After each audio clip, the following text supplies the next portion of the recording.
भवानी जय भवानी, पत्थर को भी कर दे पानी। जय भवानी जय भवानी, वंदे मातरम वंदे मातरम, भारत माता की जय भारत माता की जय। धन्यवाद। सभी लोगों को प्रणाम करता हूँ, नमस्कार करता हूँ। इसलिए अपना समाज कहता हूँ कि छत्तीस कौम की लड़ाई लड़ता है, हिंदुस्तान की 6,742 जातियों की लड़ाई लड़ा है, 11 रिलीजन्स की लड़ाई लड़ा और सबसे ज्यादा सनातन धर्म की लड़ाई लड़ा है। इसलिए अपने समाज के सभी भाइयों को मेरा प्रणाम है, नमस्कार है और सभी को आभार है, धन्यवाद। देखिए युवा शक्ति हम लोग थोड़ा सा मेरी बातों को अन्यथा मत लीजिएगा, ये खून बड़ा महाराणा प्रताप वाला है मेरे अंदर। और अच्छी बातें अच्छी लगे और बुरी बातें इसलिए अच्छी लगे क्योंकि हम लोग समाज में संघर्ष करते हैं, इसलिए बुरे को अच्छा अनुभव समझिएगा हम लोगों का।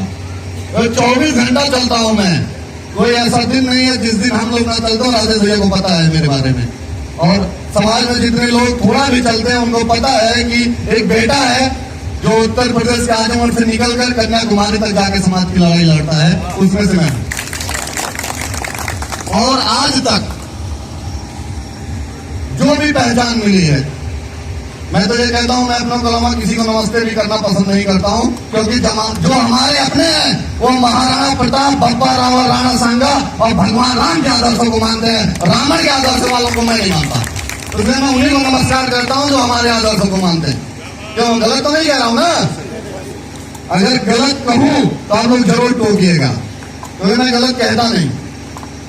क्योंकि छोटी सी उम्र में लोगों ने अनुभव बड़ा बढ़िया दिया, क्योंकि शकल से लगा होगा कि पढ़े लिखे लोग हैं हम लोग, बीटेक किया गया है, मैनेजमेंट की डिग्री है, सीएमएस जैसे अच्छे कॉलेज में पढ़ा गया, कॉन्वेंट दून में पढ़ा गया, लग रहा होगा शकल से कि ठीक परिवार से है, ठीक जगह से पढ़ लिख के आया है।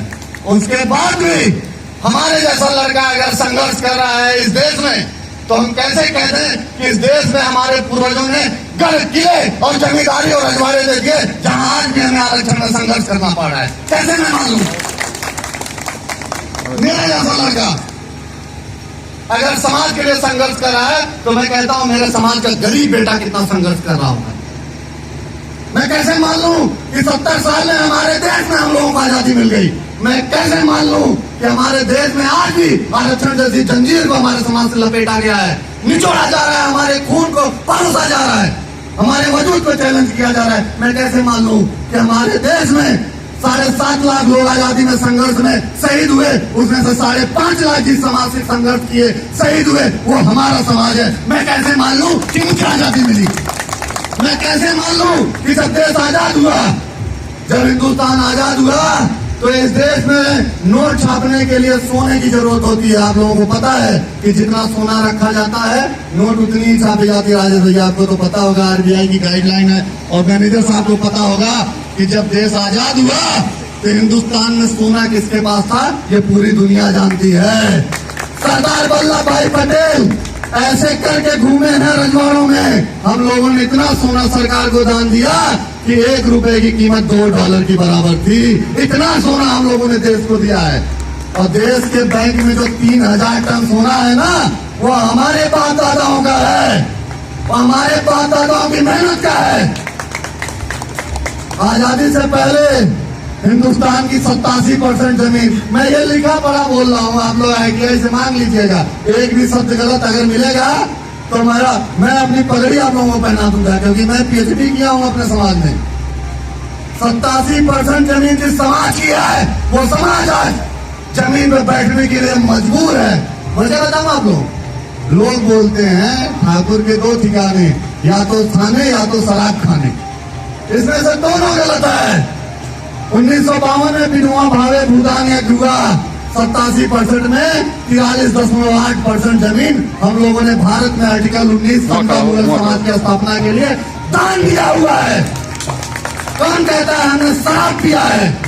44% जमीन दान देने वाले लोग फिर 1962 में सरकार एक कमिटमेंट लाती है, जमींदारी अनुकूलन एक्ट, सीलिंग एक्ट, जिसमें हमारी 21% जमीनों को जबरदस्ती सीलिंग में ले लिया जाता है और हमें कहा जाता है कि हमने जमीनें जाके बेची है।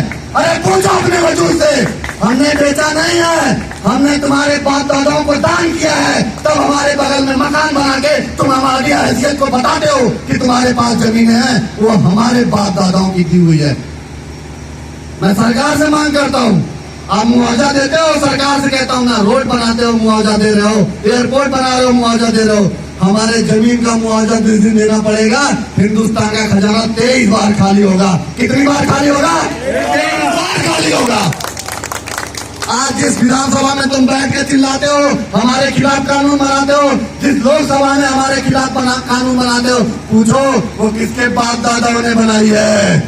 पूछ के देखो, हमारे बाप दादाओं ने बताई है। और जिस तुम राजनीति की बात करते हो, उस राजनीति का शाब्दिक अर्थ होता है, राजा जिस नीति को बनाता है उस नीति को कहते हैं राजनीति। और इतिहास गवाह है कि हमारे बाप दादा ही बनाए हैं। तो ये तो हमारे बाप दादाओं की बकौती है। जब चाहेंगे कुर्सी पलटा के ले लेंगे।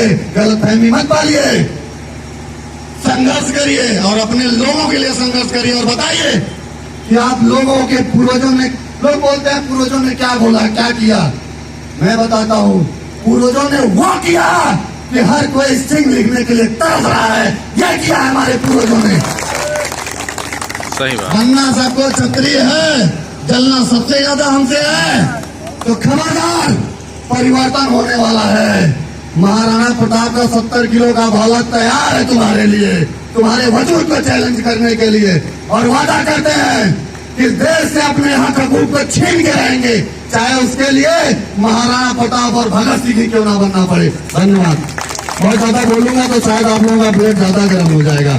बहुत बहुत मैं अगर कुछ गलत कहा हूँ तो उसके लिए बहुत बहुत मैं आप लोगों से क्षमा प्रार्थी हूँ। बाकी अखिल भारतीय क्षत्रिय कल्याण परिषद हम लोग एक गार्जियन के रूप में है, क्योंकि ये ऐसी टीम है जो कहीं ना कहीं हम लोगों को प्रोत्साहित करती है, और ऐसी टीम है जिसमें मैं आना पसंद करता हूँ। एक ऐसी ही टीम है जिसमें मैं आता हूँ, बाकी हर संगठन तरसता है मुझे देखने के लिए। धन्यवाद।